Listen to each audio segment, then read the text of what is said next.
오늘도 보러 와주셔서 감사합니다. 결혼하자 맹꽁아 예상 줄거리 시작합니다. 서민기는 맹꽁이의 태도에 불만을 품은 채 차에 올라탑니다. 운전대를 힘껏 움켜쥐며 이를 악물었지만 맹꽁이가 조심하겠다고 한 말이 자꾸만 머릿속을 맴돕니다. 조심한다는 게 대체 무슨 의미인지, 구단수와의 관계를 정리하겠다는 건지 아니면 앞으로도 계속 연락할 거란 뜻인지 도무지 알 수가 없습니다. 그는 거칠게 핸들을 돌려 차를 출발시키며 맹꽁이에게 따지듯 묻습니다. 너 지금도 구단수한테 마음 남아있는 거야? 맹꽁이는 피곤한 듯 한숨을 쉬며 그런 거 아니야. 그냥 위로해 준 거야 라고 답하지만 서민기의 분노는 쉽게 가라앉지 않습니다. 그는 그렇게 위로해 줄 사이면 그냥 같이 살지 그러냐? 라고 비꼬듯 내뱉습니다. 이에 맹꽁이도 더 이상 참지 못하고 너 지금 내 감정 의심하는 거야? 민기야, 나 너랑 결혼했어. 너밖에 없어. 라고 소리칩니다.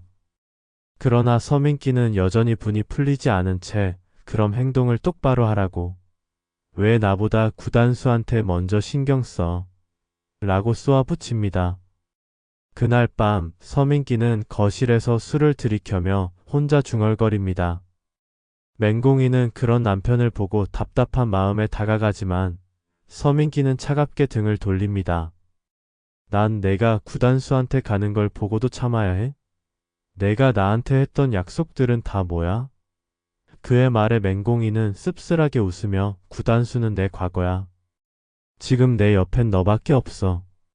그런데 너까지 나 못 믿으면 나보고 어쩌라는 거야? 라고 합니다. 그러나 서민기는 쉽게 납득하지 못하고 그럼 증명해봐. 너한테 구단수란 존재가 아무것도 아니라는 걸 확실히 보여줘라고 합니다. 맹꽁이는 그의 강요에 답답함을 느끼지만 결국 그를 안심시키기 위해 다신 구단수랑 엮이지 않을게. 약속할게라고 말합니다.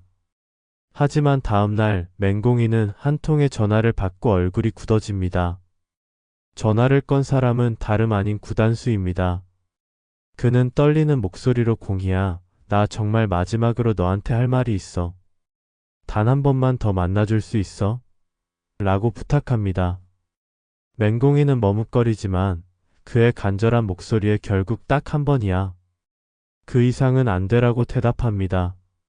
그러나 그녀는 이 만남이 서민기에게 들키지 않으리라 생각했지만 운명처럼 서민기는 우연히 그녀가 구단수를 만나는 장면을 목격하고 맙니다. 멀리서 그 모습을 지켜보던 서민기의 눈빛이 차갑게 식어갑니다.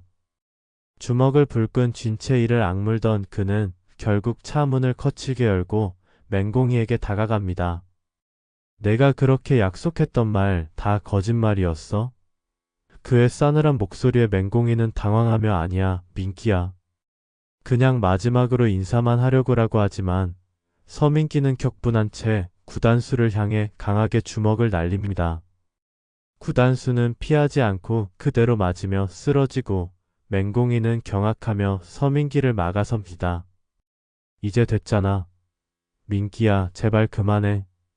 그러나 서민기는 그녀의 손을 거칠게 뿌리치며 너도 똑같아. 넌 결국 날 배신했어라고 말합니다.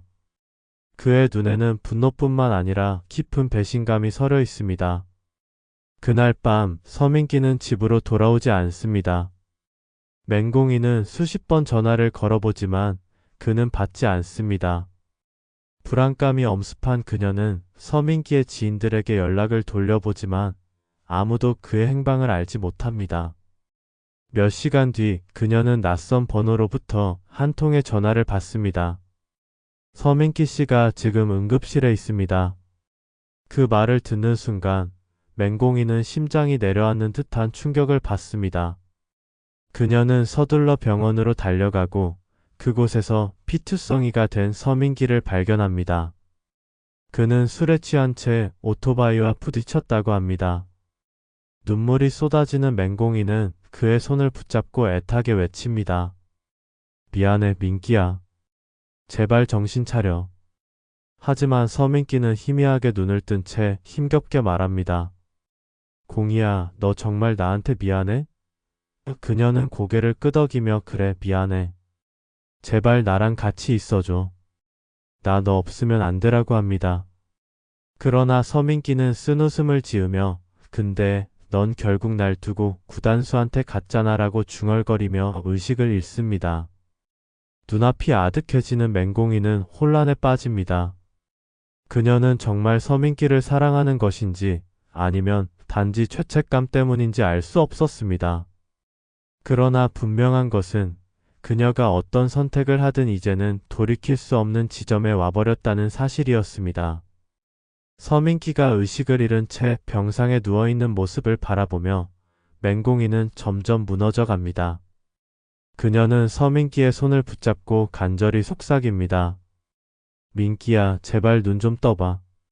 나 아직 할 말이 많아. 하지만 그는 미동도 하지 않습니다. 의사는 다행히 생명에는 지장이 없지만 머리를 부딪혀 당분간 경과를 지켜봐야 한다고 말합니다. 맹공이는 절망감에 휩싸이며 병실 바닥에 주저앉습니다. 모든 게 자신의 잘못 같았습니다.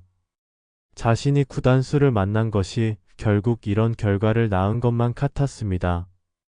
하지만 그녀가 진짜 후회하는 건 서민기를 배신한 것이 아니라 자신조차도 자신의 감정을 확신하지 못하고 있다는 점이었습니다. 그때 병실 문이 열리고 한 사람이 들어옵니다. 바로 서민기의 어머니입니다. 그녀는 병상에 누워있는 아들을 보더니 이내 매서운 눈빛으로 맹공이를 노려봅니다. 이게 다 너 때문이야. 내가 내 아들을 이렇게 만든 거야.